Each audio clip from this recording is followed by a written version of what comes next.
আজকে আমি আমার একটা বন্ধু আসছি। আমরা অন্য পাশে লায়লাকেও দেখতে পাচ্ছি। আপনি কি তাকে নিয়ে আসছেন কি না? আপনি কি নিয়ে আসছেন তাকে? জি না। একা আসছে? তার সাথে যে সম্পর্ক সেটা কি আবারও আমরা দেখব কি না? সম্পর্কটা দেখব কি না? যদি দেখার হতো তাহলে তো এত কষ্ট করে এখানে আদালতে আসতাম না, এত কষ্ট করতাম না।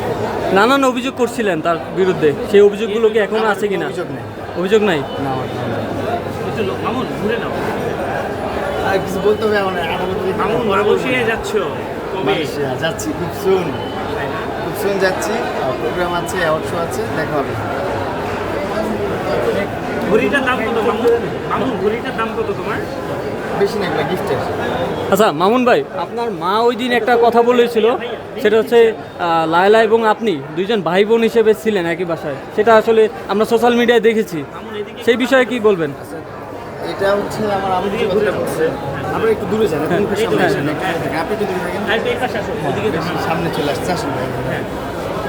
আসলে আপনি যে বিষয়টা বলতেছেন, আমার আম্মুর পয়েন্ট অফ ভিউটা ছিল প্রথম যখন আমরা পরিচিত হই, যখন উনি আমার খুব শুভাকাঙ্ক্ষী ছিলেন, আমাকে খুব সাপোর্ট করতেন ওই টাইমটাতে আমার আম্মু বলছে যে বড় বোন হিসাবে সাপোর্ট করে ভালোবাসা দিও, ভালোবাসা দেখো। কারণ আম্মু তো তখন দেখতেছে প্রথম যখন, তো ওইটাই আম্মুর পয়েন্ট অফ ভিউটা ওইটাই ছিল, ওইটাই বলছে।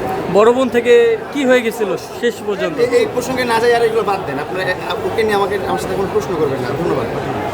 আপনারা দেখতেছেন কী হচ্ছে একটা পর একটা, সব মিথ্যা মামলা করতেছে, যে যত ধরনের মানে যতভাবে ফাঁসানো যায় সব চেষ্টা করতেছে। লায়লা একটা অভিযোগও করেছে ডিবি হারুনের সাথে আপনার সম্পর্ক ছিল, সেই বিষয়ে। আমার সম্পর্ক ছিল না, ডিবি হারুনের সাথে ওনার সম্পর্ক ছিল, আমার কোনোভাবে সম্পর্ক ছিল না। আমি ইলেক্ট না, আমি আদালতের কাছে আমি মুক্তি চাই, আর আইনের প্রতি আমার অনেক শ্রদ্ধা। আমি ন্যায় বিচারটা চাই। হ্যাঁ, আমি যেন মুক্ত আকাশে আবার মুক্তভাবে চলতে ফিরতে পারি, এটাই আমি চাই।